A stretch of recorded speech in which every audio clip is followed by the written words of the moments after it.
cette information, les prisonniers politiques et d'opinion seront libérés incessamment. C'est un processus.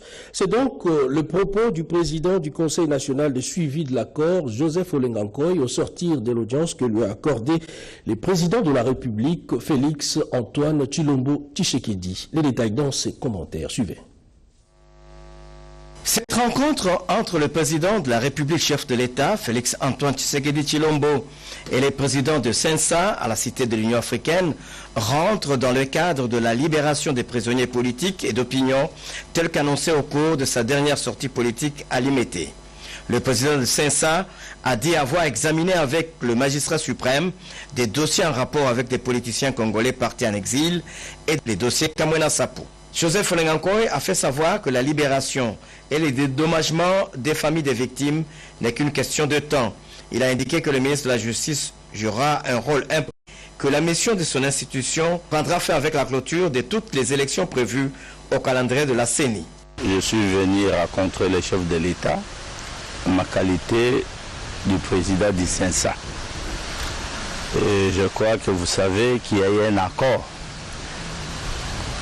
Et dans le cadre de l'exécution de cet accord, dont notamment la libération des prisonniers politiques et d'opinion, le retour des exilés, mais aussi ce que l'accord a prévu pour dédommager les partis politiques dont leurs sièges ont été détruits, les familles ayant perdu les leurs lors des événements de septembre 2016. C'est tout ça que nous avons fait à Révi avec le chef de l'État. Il était très attentif, comme vous le savez, il avait déjà annoncé ça. Et nous avons discuté sur l'ensemble de tout ça. Mais il faut dire que nous avons déposé aussi la liste à son appréciation. Alors, à ce qui concerne les cas des prisonniers, je crois qu'ils seront libérés. Et comme vous le savez, c'est à la charge du ministre. Il y a une partie où c'est à la charge du ministre de la Justice. Vous savez, c'est dans ses prérogatives. Les cessants n'est qu'un facilitateur qui vient auprès des autorités concernées. Les hommages à Antoine Gizenga, on en parle encore dans ce journal, cette fois avec le président honoraire Joseph Kabila Kabange, autorité morale du Front commun pour le Congo, qui s'est incliné également devant la mémoire de cette grande figure de la gauche, Antoine Gizenga, qui fut également son tout premier ministre après les élections générales de 2006. Jacques Moukaleng-Makal. Les funérailles de l'un des pères de l'indépendance de la RDC et combattant de la liberté du peuple congolais, Antoine Gizenga, dimanche 10 mars 2019, ont été un moment de compassion, de solidarité, de souvenir et de recueillement à Kinshasa. C'est ainsi que le président honoraire de la République démocratique du Congo, Joseph Kabila Kabange, cravaté de sombre et tout de noir vêtu, a rendu le dernier hommage au Palais du Peuple en cette journée dominicale sombre au patriarche décédé Antoine Gizenga, fondateur du parti le Mombiste unifié Palou en sigle, et c'était avant l'inhumation. Recueillement devant les cercueils d'un blanc éclatant recouvert du drapeau tricolore. Consolation à la famille de l'illustre disparu et salutations aux personnalités présentes. Par sa présence des plus réconfortantes, le président honoraire de la RDC, Joseph Kabila Kabange, a apporté ainsi un grand réconfort à la parentèle Gizenga, aux membres et sympathisants du Palou, à la nation tout entière éprouvée et aux foules anonymes. Il a partagé ainsi ce moment douloureux avec l'assistance touchée par la mort de l'une des figures marquantes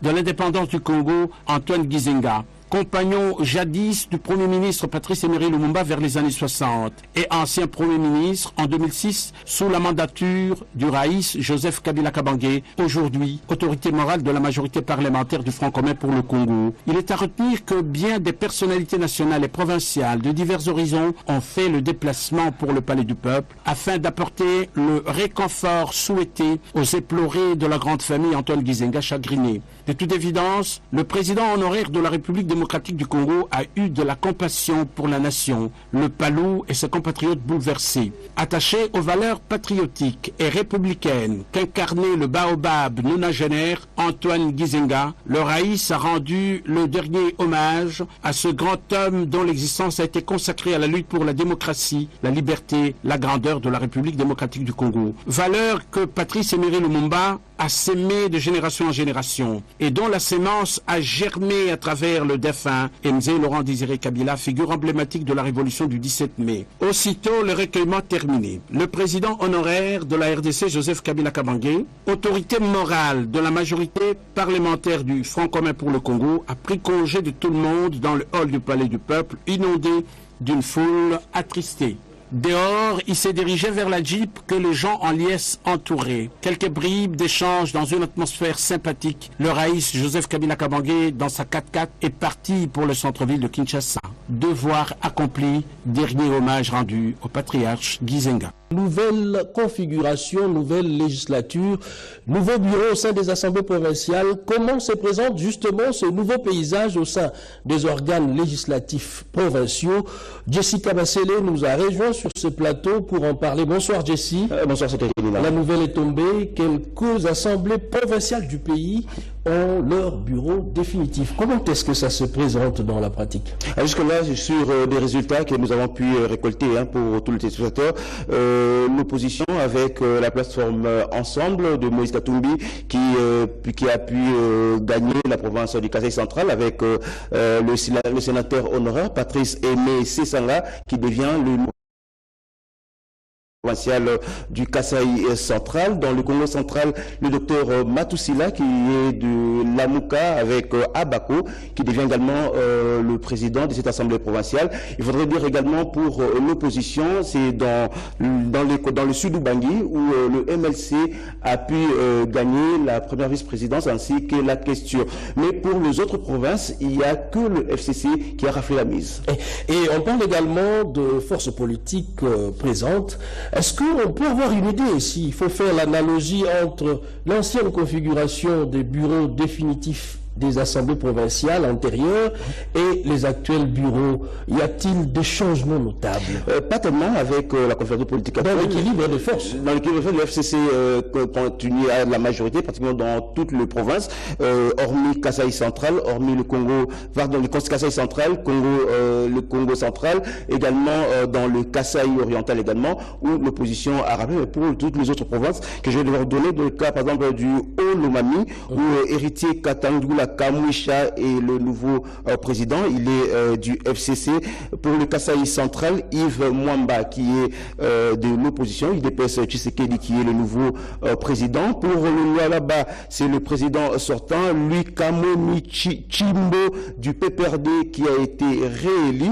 Pour la province du Maniema, il faudrait dire c'est la seule femme qui a été élue à la tête d'une assemblée provinciale. Il s'agit de Gertrude Kitemo, qui est du FCC. Elle avait comme concurrent Toutou Salou Pascal, également Jérôme Bikele qui était les deux anciens gouverneurs, mais Gertrude Kitemo qui a pu gagner la présidence de l'Assemblée provinciale du Maniema. Chopo, c'est Bukungu Isongibi qui est le nouveau président. Sud Ubangi, John Debalase qui est du FDC et allié qui est le nouveau président. Pour le Sud Kivu, c'est Zachary Luamira qui est du FCC qui est également le nouveau président. Ouele, vous avez Afundele Sumbu du FCC qui est le nouveau président. Province du Tanganyika, Loulou Kitenge Joseph FCC qui est le nouveau président. Province de Lomami, Chibangu Mukas Valdo FCC, le nouveau président. Province de l'Équateur, Claude Bouka PPRD, le nouveau président. Et province de Kinshasa, Godé Mpoi qui est de l'AFDC et allié qui est le nouveau président. Kinshasa, c'est Godé Mpoi, mais parlons un peu du Congo central. Est-ce que dans le cas de figure, peut-on parler du scénario du genre au Sénat, ce qu'on a connu en 2006 avec Ouadondo, parce que la majorité est tenue par les FCC et Question de curiosité, c'est les tickets Lamouka qui passent. Notamment le docteur Anatole Matoussila. Est-ce l'exercice démocratique Bizarrement, vrai sens du mot? Bizarrement, au Congo central, la majorité est détenue par le FCC, mais malheureusement, c'est le docteur Anatole Matoussila du Abako Lamouka qui passe dans cette province. Cette province qui a toujours été réputée, qui veut toujours opposition à chaque élection pratiquement, sauf lors de la dernière élection avec le fait Jacques Mbadou qui est passé gouvernement, mais très souvent cette province vote toujours opposition. Curieusement cette fois-ci également, c'est une province acquise au FCC. Malheureusement, c'est Anatole qui passe gouverneur de l'opposition. Merci beaucoup Jessica Bassele pour toutes ces précisions, ce qui prouve à suffisance que l'exercice démocratique en République démocratique du Congo s'est tonifié presque au quotidien et en rapport justement avec l'élection de président de bureau définitif des assemblées provinciales. Dans la province du Maniema par exemple, le chef de la communauté Lega Moami Massoudi salue le vote de Madame Gertrude Kitembo, la seule dame au poste de la présidente de l'assemblée provinciale de cette entité administrative. Développer l'agriculture dans la périphérie de Kinshasa, c'est l'un des objectifs du projet volontariste du gouvernement de la République. Des engins agricoles modernes ont pris la direction de Mongata, une zone urbano-rurale pour la production du manioc et d'autres pour la construction de routes de dessertes agricoles. Bobette Yenga pour plus de précisions. Le convoi des engins du projet du gouvernement dénommé volontariste est parti de Limete pour parcourir le boulevard Lumumba et la nationale numéro 1 jusqu'à atteindre Mongata à Kinshasa rural. Direction Fumuketo où sera matérialisé ce projet pour la production intensive du manioc.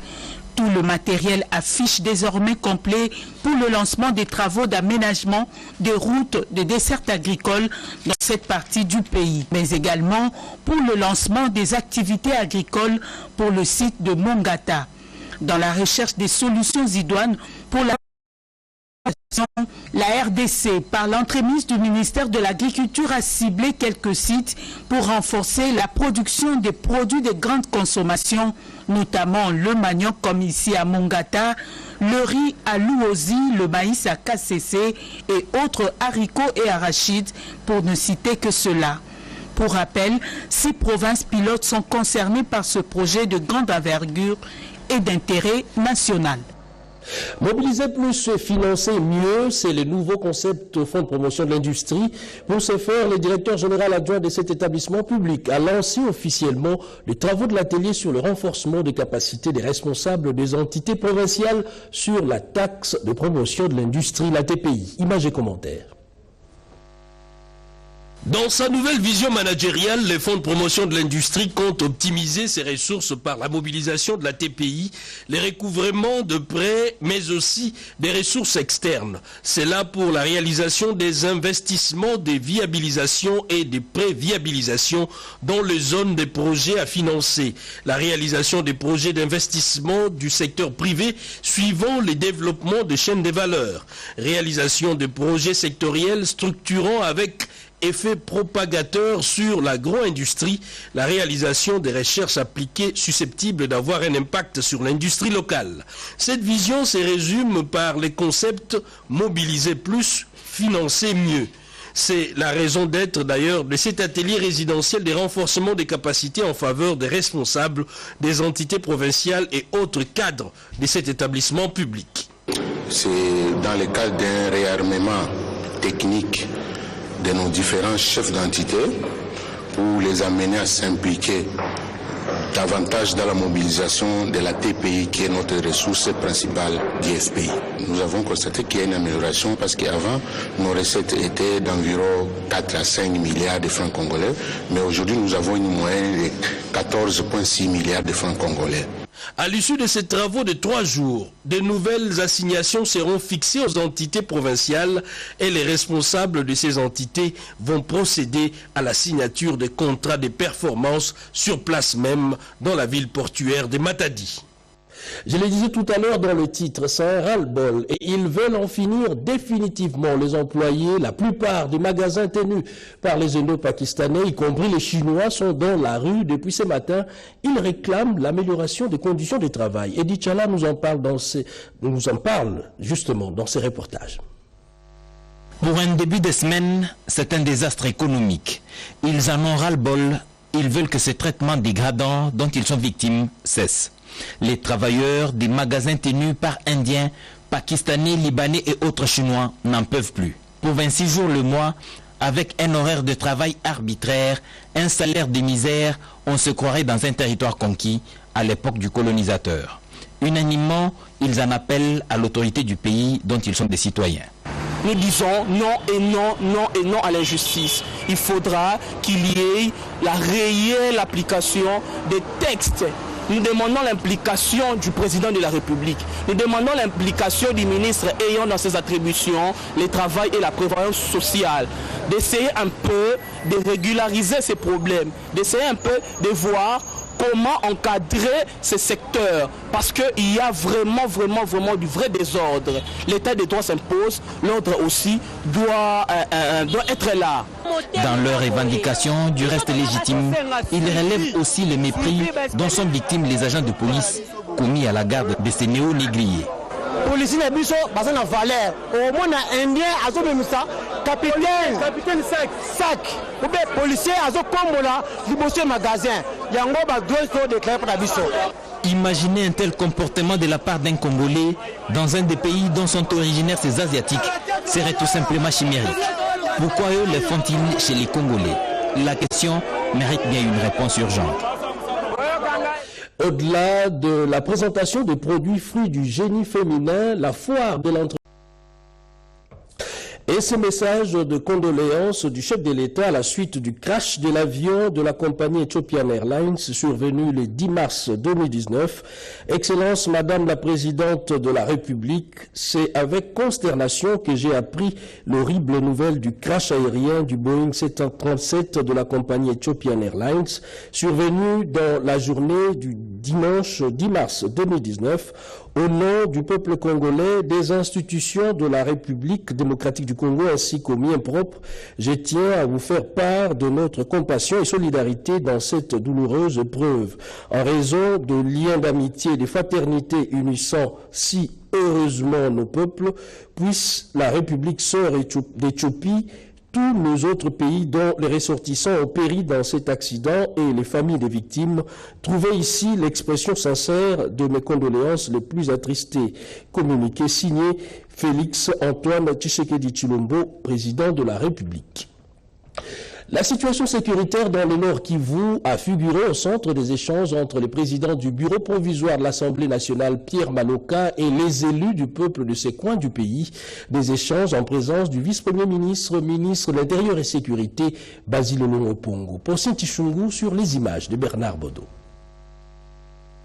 Les échanges entre les caucus des députés nationaux élus du Nord Kivu et le président du bureau provisoire de l'Assemblée nationale ont tourné autour des initiatives d'urgence en vue d'une paix durable dans leur province. Liant la parole à l'acte, les parlementaires ont remis un mémorandum détaillant des pistes de solutions au vice-premier ministre intérimaire en charge de l'intérieur et sécurité, Basile Longo, invité pour la circonstance par l'honorable Pierre Maloka Makonchi. Dans l'intervalle de 30 jours, il y a eu 28 morts à Goma, et ce n'est pas normal.